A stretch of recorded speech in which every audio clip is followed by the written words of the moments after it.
राष्ट्रवादी अजित पवार गटाचे आमदार इद्रिस नायकवाडी यांच्या कारवर अज्ञातांकडून दगडफेक करण्यात आलेली आहे। मिरज तालुक्यातील जानराववाडी बेळंकी दरम्यान हा सगळा प्रकार घडलाय।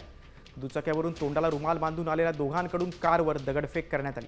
दगडफेकीचं कारण अद्याप अस्पष्ट आहे। पोलीस अधिक तपास करत आहेत।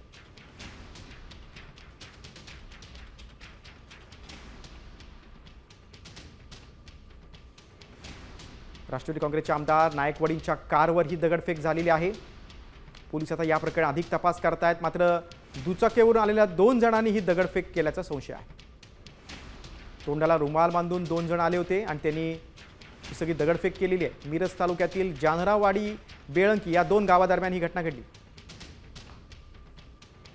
मिरज तालुक्यातील विशेषतः पूर्व भागातील गावांचा विकास कामांच्या माध्यमातून आणि असणाऱ्या अडचणी प्रत्येक गावचे काही परिस्थिती आहे त्याचा आढावा घेणं अशा स्वरूपाचा माझा दौरा सुरू आहे।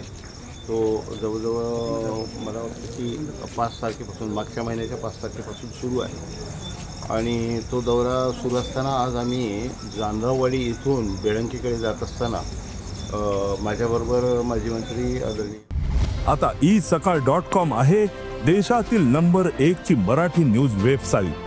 प्रत्येक अपडेटसाठी isakal.com ला नक्की भेट द्या।